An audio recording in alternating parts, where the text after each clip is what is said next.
এক জঙ্গলে বাস করত এক দৈত্য।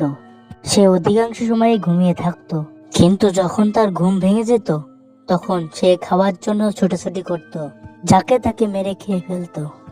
একদিন হঠাৎ করে তার ঘুম ভেঙে যায় এবং তার অনেক খিদেও পায়। তাই সে গ্রামের দিকে রওনা হয়। আজকে গ্রামবাসীদের জন্য কাল হয়ে দাঁড়াবে এই রাক্ষসটি। গ্রামে ঢোকার সাথে সাথেই সে দেখে একটি গরু। গরুটি দেখে সে সঙ্গে সঙ্গে তার কাছে গিয়ে ছুরি দিয়ে তাকে মেরে ফেলে। মারার পর গরুটিকে কাঁধে নিয়ে তাকে তার আস্তানায় নিয়ে যায়।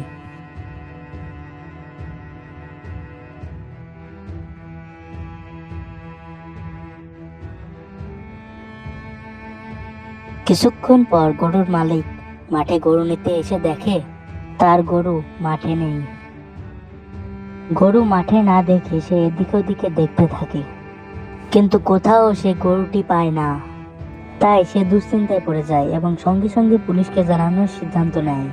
কিছুক্ষণ পর পুলিশ চলে আসে এবং লোকটিকে জিজ্ঞাসা করে, এখানে গরু কার হারিয়েছে? তার বাড়িটা কোন দিকে? একটু কেউ বলতে পারেন? আমি তার কাছে কিছু শুনতে চাই। আসলে স্যার, গরুটা আমারই হারিয়েছে। আপনার অপেক্ষাতে এখানে দাঁড়িয়ে রয়েছি। তারপর লোকটি পুলিশ অফিসারকে সম্পূর্ণ ঘটনা খুলে বলে।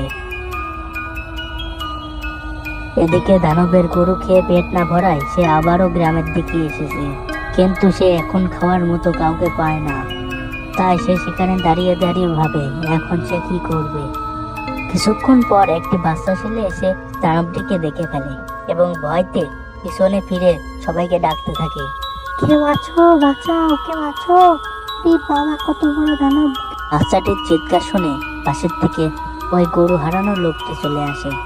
এ কি, দুটি একই রকমের মানুষ? এটা কি হলো? দানব এক উত্তরে আমার রূপ নিয়ে নিল কিভাবে? কাকা দেখুন, ওখানে দানব, আমি ওকে দেখে ফেলেছি।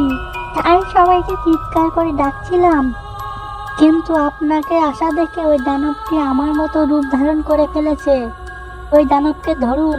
কাকা, ও মিথ্যে কথা বলছে, ওই হলো দানব, আমি হলো আসল মানুষ।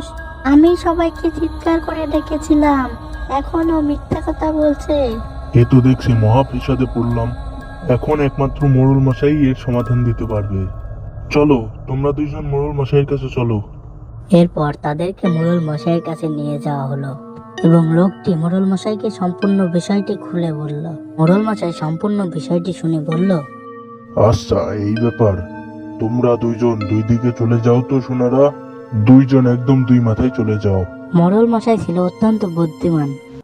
দুইজনকে দুই পাশে যাওয়া দেখেই বুঝে গেল কোনটা মানুষ আর কোনটা দৈত্য। তারপর মোড়ল মশাই বলল, ওই যে দেখুন, ওই দূরে যেটি দাঁড়িয়ে আছে ওটি হচ্ছে দৈত্য, আর কাছে যেটি দাঁড়িয়ে আছে এটা হলো আসল মানুষ। তো বন্ধুরা, মোড়ল মশাই কিভাবে বুঝলো কোনটা মানুষ আর কোনটা দৈত্য, সেটা যদি তোমরা বুঝে থাকো তাহলে ভিডিওটি স্কিপ করে কমেন্ট বক্সে লিখে দাও। আর যদি না পারো তাহলে আমি বলে দিচ্ছি। তো বন্ধুরা, ভালো করে লক্ষ্য করে দেখো, দুটি ছেলের ভিতর একটি দূরে দাঁড়িয়ে আছে আর একটি কাছে দাঁড়িয়ে আছে। একটি দেখতে একটু বড় আর একটি ছোট। এখান থেকেই তো বোঝা যাচ্ছে কোনটা দৈত্য হতে পারে আর কোনটা মানুষ। তারপর লোকটি দানবকে ঝাঁটা হাতে করে তাড়তে থাকলো এবং এভাবেই গল্পটি শেষ হয়ে যায়। তো বন্ধুরা, কার্টুনটি ভালো লাগলে ভিডিওটিকে লাইক, কমেন্ট এবং শেয়ার করবা এবং এরকমই মজার মজার কার্টুন পেতে সাবস্ক্রাইব করে রাখবা।